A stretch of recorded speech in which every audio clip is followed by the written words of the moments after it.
ഈശോയോടുള്ള സ്നേഹത്തെ പ്രതി തൻ്റെ യൗവന കാലഘട്ടത്തിൽ മഠത്തിൽ ചേരുകയും തൻ്റെ പ്രഥമ വ്രത വാഗ്ദാനത്തിന് ശേഷം വെറും 35 ദിവസം മാത്രം ജീവിക്കുകയും തൻ്റെ 26-ാമത്തെ വയസ്സിൽ ഈശോയുടെ പക്കലേക്ക് വിളിക്കപ്പെടുകയും ചെയ്ത് ഒരു വിശുദ്ധ ജീവിതം നയിച്ച് ഇന്ന് കത്തോലിക്ക സഭയിൽ ധന്യ പദവിയിലേക്ക് ഉയർത്തപ്പെട്ട ഒരു സിസ്റ്ററിനെ നിങ്ങൾക്ക് പരിചയപ്പെടുത്താം. ആ സിസ്റ്ററിൻ്റെ പേര് സിസ്റ്റർ മരിയ സെലിൻ കണ്ണനായ്ക്കൽ എന്നാണ്. കേരളത്തിലെ കണ്ണൂർ ജില്ലയിലെ പയ്യാമ്പലത്തുള്ള ഈ സിസ്റ്ററിൻ്റെ കബറിടത്തിലാണ് ഞങ്ങൾ ഇന്നുള്ളത്. നമുക്ക് സിസ്റ്ററിനെ കുറിച്ച് കൂടുതൽ കാര്യങ്ങൾ അറിയാം.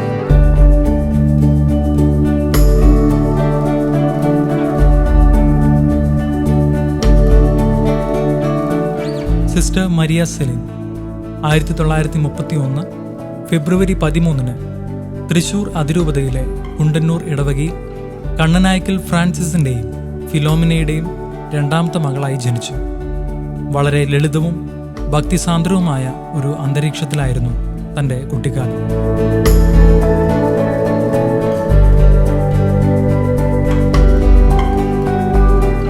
സന്യാസ ജീവിതത്തിലേക്ക് കടക്കുന്നതിന് മുൻപ് കുറച്ചുകാലം 2 പ്രൈമറി സ്കൂളുകളിൽ അധ്യാപികയായി സേവനമനുഷ്ഠിച്ചിരുന്നു.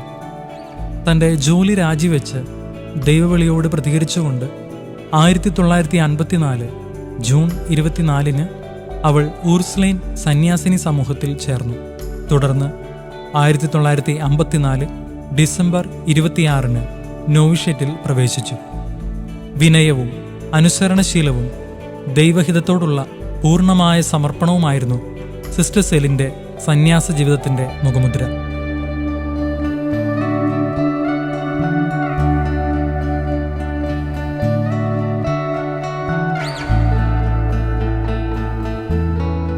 എൻ്റെ പേര് സിസ്റ്റർ കൃപ ജോസ്.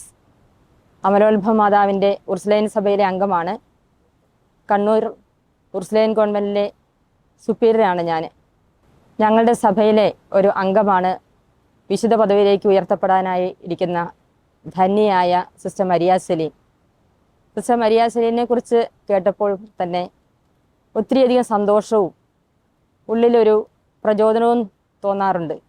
കാരണം ഒരു ജ്യേഷ്ഠ സഹോദരി വിശുദ്ധ പദവിയിലേക്ക് ഉയരുന്നു എന്ന് കേൾക്കുമ്പോൾ ആർക്കാണെങ്കിലും സന്തോഷം അനുഭവപ്പെടാറുണ്ട്. സിസ്റ്ററിനെ കുറിച്ച് അറിയുവാനും സിസ്റ്ററിൻ്റെ കബറിടം സന്ദർശിക്കുവാനും പ്രാർത്ഥിക്കുവാനുമായിട്ട് ധാരാളം പേർ പ്രത്യേകിച്ച് ഈ വെക്കേഷൻ സമയത്ത് ഇവിടെ എത്താറുണ്ട്.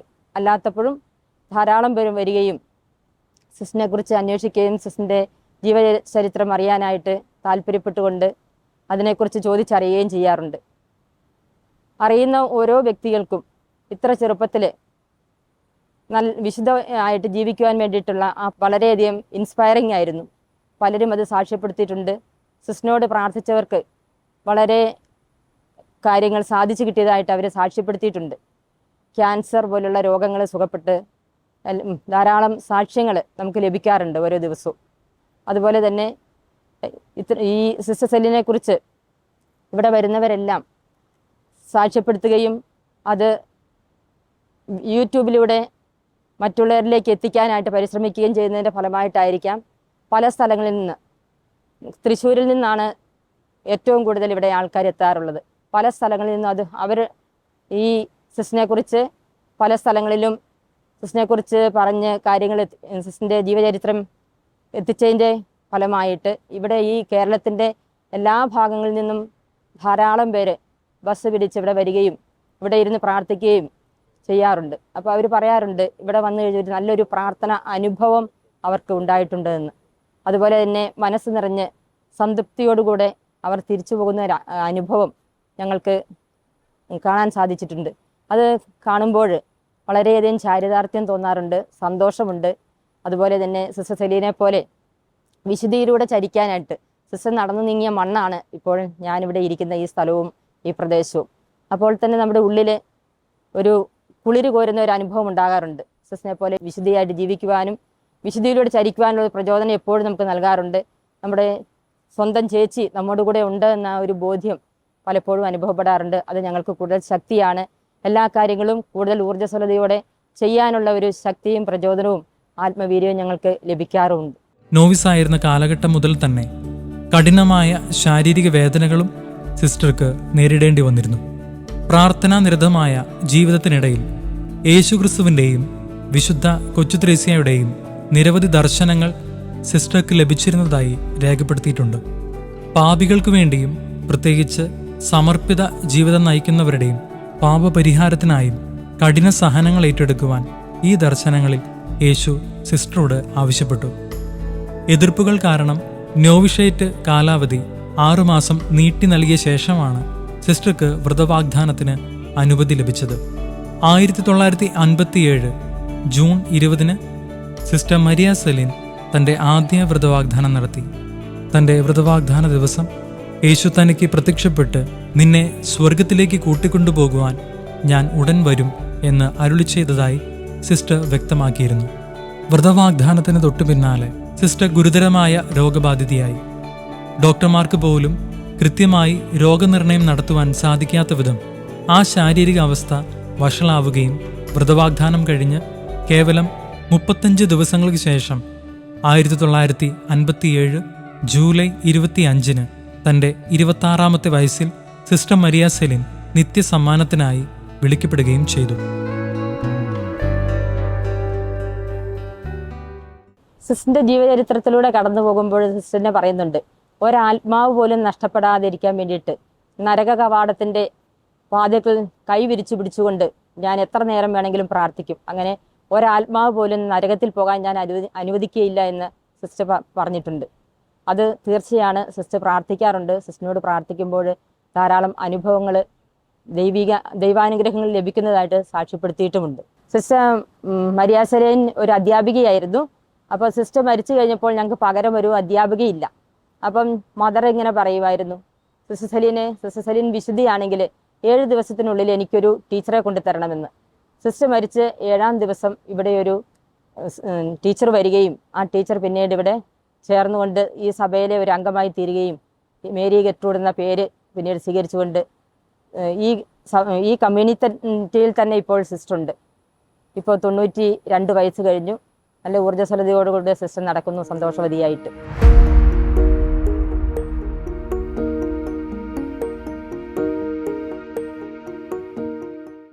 ഞാൻ കണിയാരത്ത് പഠിപ്പിച്ചുകൊണ്ടിരിക്കുമായിരുന്നു. എൻ്റെ വീട്ടിലല്ല, വേറെ വീടുകളിൽ താമസിച്ചാണ് പഠിപ്പിച്ചുകൊണ്ടിരുന്നത്. അപ്പോൾ ഇവിടെ ഞാൻ പണ്ടേ സംസാരിക്കുമ്പോൾ പറയുമായിരുന്നു അച്ഛനോട് എനിക്ക് മടത്തിച്ചേരണമെന്ന്. അപ്പോൾ ഈ അച്ഛൻ വന്നു മുറ്റത്ത് നിൽക്കുക. അച്ഛൻ എന്നാ പോലും മുറ്റത്ത് നിൽക്കുന്നത് എന്നോർത്തുകൊണ്ട് ഞാൻ ചോദിച്ചു, ഇങ്ങനെ ഈ മറയൊന്നുമില്ലാത്ത കെട്ടിടം പിന്നെ ചുമ്മാ ഷെഡുകളാണ് ഞങ്ങൾ പഠിപ്പിച്ചുകൊണ്ടിരുന്നത്. അപ്പോൾ അച്ഛൻ പറഞ്ഞു വരാൻ പറഞ്ഞു എന്നോട്. കണ്ണൂർ അന്നക്കുട്ടി എപ്പോഴും മടത്തിപ്പോണം എന്ന് പറയാറില്ലേ, നാം മടത്തി പോകാൻ ഒരു മഠം ഞാൻ പറയാം. പിന്നെ കണ്ണൂർ മഠത്തിൽ ഒരു സിസ്റ്റർ മരിച്ചുപോയി. ആ സിസ്റ്റർ പഠിപ്പിച്ചുകൊണ്ടിരിക്കുമായിരുന്നു. അവിടെ പഠിപ്പിക്കാൻ ആരുമില്ല. പോകണമെന്നുണ്ടെങ്കിൽ ഇന്ന് അന്ന് ഇന്നത്തെ പോലെ സൗകര്യങ്ങളൊന്നുമില്ല.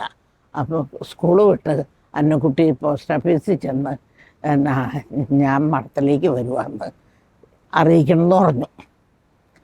ഞാനങ്ങനെ ചെയ്തു. എന്നിട്ട് താമസിക്കുന്ന വീട്ടിലും പറഞ്ഞു നാളെ രാവിലെ ഞാൻ പോവുക. അത്രയേ ഉള്ളൂ. ഒരുക്കങ്ങൾ വേറെ യാതൊന്നുമില്ല. മാനേജരോടും ചെന്ന് പറഞ്ഞു. മാനേജർ വേഗം ഒപ്പിട്ട് തന്നു. രാവിലെ ഞാനിങ്ങ് പോന്നു.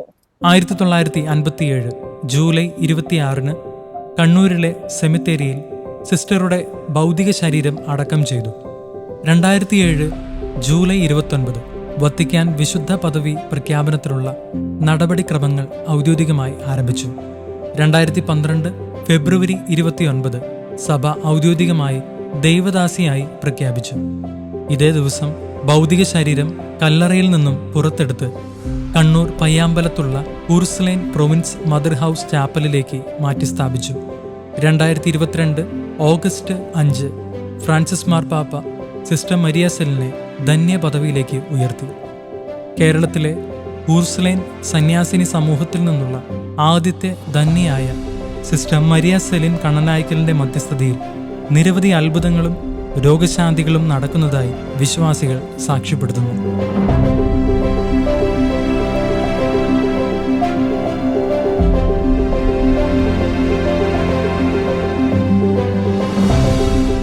തൻ്റെ പരിശീലന കാലഘട്ടത്തിൽ സിസ്റ്റർ ആകുന്നതിന് മുൻപ് മരിയ സെലിൻ സിസ്റ്റർ ഒരുപാട് തവണകളിൽ ഈശോയുടെ പ്രത്യക്ഷീകരണം ഉണ്ടായിട്ടുണ്ട്. അപ്പോൾ അങ്ങനെ സിസ്റ്റർ ആവുന്നതിന് മുൻപ് ഒരു 3ഓളം പ്രാവശ്യം സിസ്റ്റർ ഈശോയെ ദർശിച്ച, ഈശോയെ മുഖാമുഖം കണ്ട ഒരു സ്ഥലത്താണ് നമ്മളായിരിക്കുന്നത്. അത് ഇവിടുത്തെ കോൺവെൻറ്റിൻ്റെയും ഇവിടെ അടുത്തുള്ള ഒരു ബീച്ചിൻ്റെയും നടുവിലുള്ള ഒരു സ്ഥലമാണ്. ഒരുപാട് പേര് ഈ ദിവസങ്ങളിലൊക്കെ അല്ലെങ്കിൽ കുറേ നാളുകളായിട്ട് ഇവിടെ വന്ന് പ്രാർത്ഥിക്കുകയും ഒരുപാട് അനുഗ്രഹങ്ങളൊക്കെ വാങ്ങിയ സ്ഥലമാണ്. നമുക്ക് ആ സ്ഥലം ഒന്ന് കാണാം.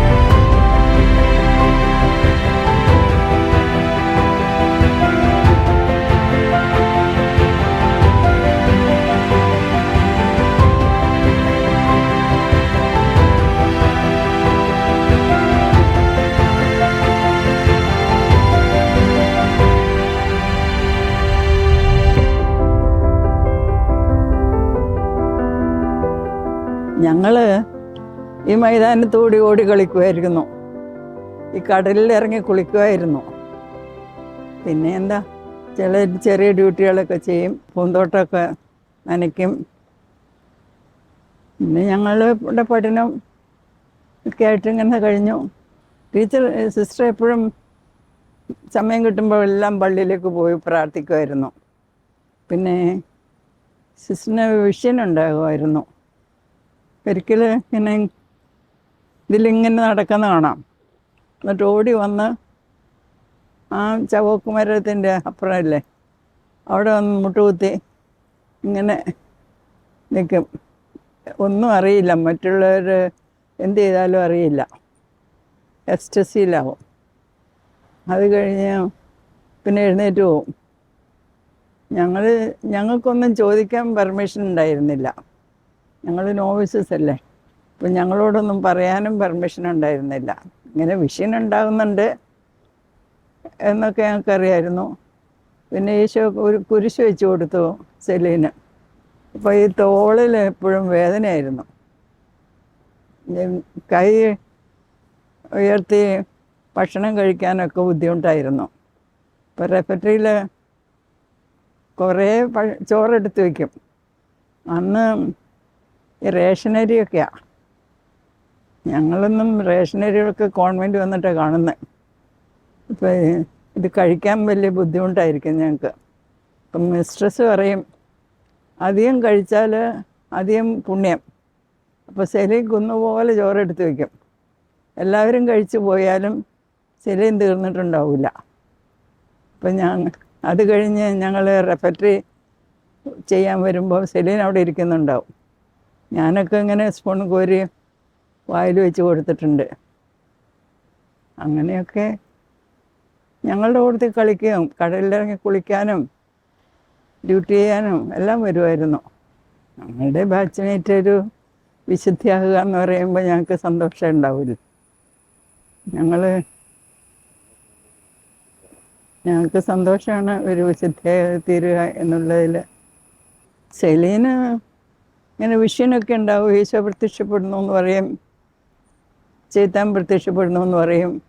ചെയ്ത്താൻ്റെ ശല്യം ഉണ്ടായിരുന്നു.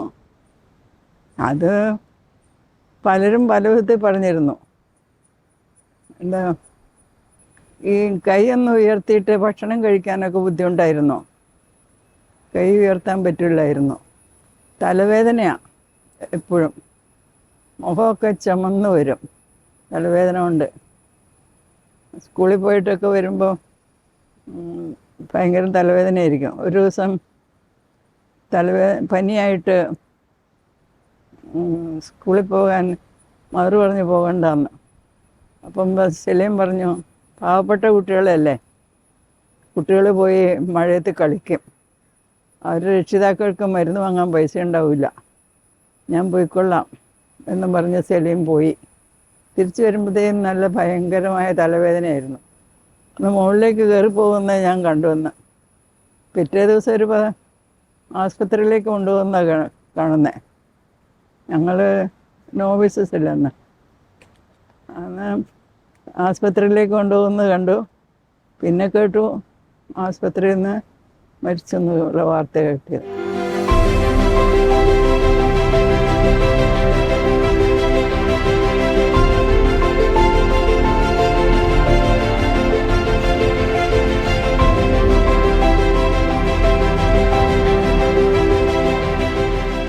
വിശുദ്ധ കൊച്ചുത്രേസ്യ വെട്ടിത്തുറന്ന സ്നേഹത്തിൻ്റെ പാതകളിലൂടെ സഞ്ചരിച്ച് യേശുനാഥൻ്റെ ഹൃദയത്തിൽ സ്ഥാനം പിടിച്ച സിസ്റ്റർ മരിയ സെലിൻ കണ്ണനായ്ക്കലിൻ്റെ ഒരു ജീവിതത്തിൻ്റെ ഹ്രസ്വഭാഗമാണ് നമ്മൾ കേട്ടതും കണ്ടതും. ഒരിക്കലും ഒരു വിശുദ്ധ ഇങ്ങനെ പ്രാർത്ഥിക്കുകയുണ്ടായി, തൻ്റെ ജീവിതത്തിലുടനീളം ഈശോ എനിക്ക് സഹനം തരിക, എന്നാൽ സഹിക്കാനുള്ള വരം കൂടി തരിക.